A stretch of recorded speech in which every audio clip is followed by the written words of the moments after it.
Olá, tudo bem? Professor Pedro aqui para resolver mais um exercício do Enem 2019. Vamos acompanhar. Esse seria o exercício 109 da prova amarela, tá?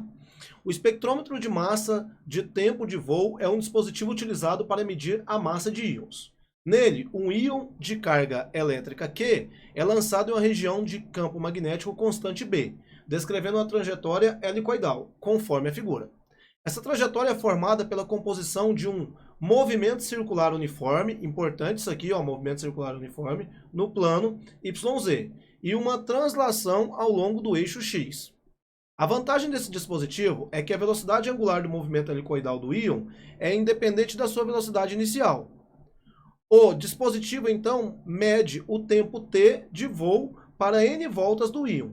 Logo, com base nos valores Q, B, N e T, pode-se determinar a massa do íon. A massa do íon medida por esse dispositivo será... Então, a gente precisa saber quanto é a massa desse íon. Para descobrir a massa desse íon, a gente vai pensar o seguinte. Quem está agindo aí é a força magnética. E a força magnética, como ele está produzindo um movimento que é circular, a gente vai falar que a força magnética em questão vai ser dada como igual à força resultante, que é sempre a força centrípeta. Então, a força centrípeta, a gente vai escrever aqui e dizer que essa força centrípeta é mv ao quadrado sobre r, certo? E aí a gente vai calcular esse valor aqui. Quem que é a força magnética? É o QVB seno de θ igual a mv ao quadrado sobre r.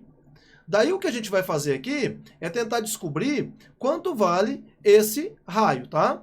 Então, o que a gente vai fazer? A gente vai perceber que o seno de θ vai ser igual a 1. Por que ele é igual a 1? Porque o movimento está sendo perpendicular à orientação relacionada aqui com os eixos.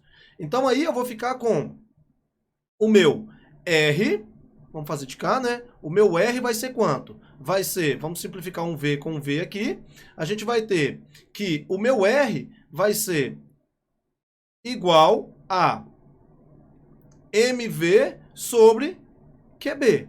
Esse aqui, então, seria o raio do meu movimento circular ali, que está sendo feito também de forma helicoidal. Aí, o que a gente vai fazer agora é calcular a velocidade, né? A velocidade é o quê? É o ΔS sobre o ΔT.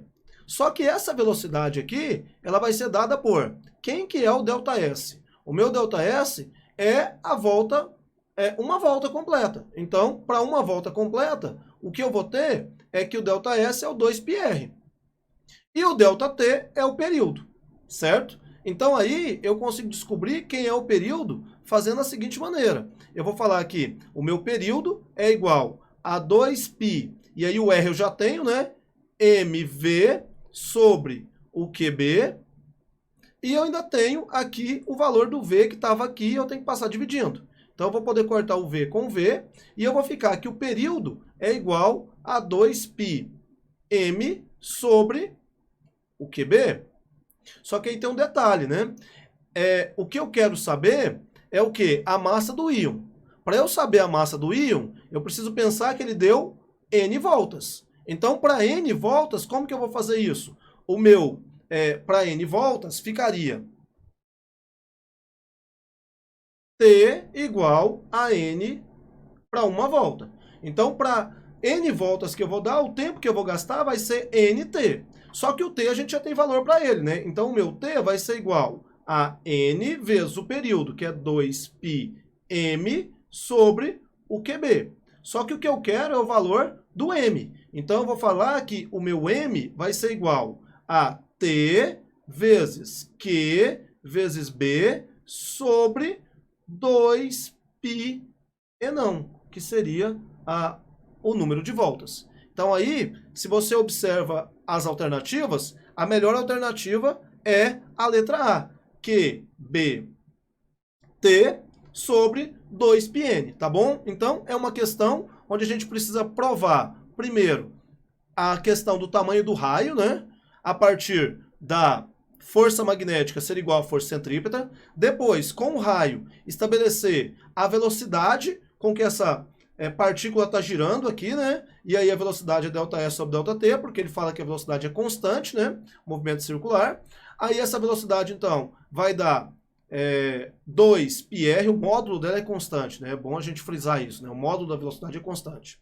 Aí essa velocidade, então, fica sendo, para uma volta, 2πr sobre t, pegamos o t e isolamos, encontramos quanto é o período, ou seja, o tempo para uma volta. Só que eu não dei uma volta, eu dei n voltas. Então o tempo para n voltas seria n vezes o período que seria para uma volta.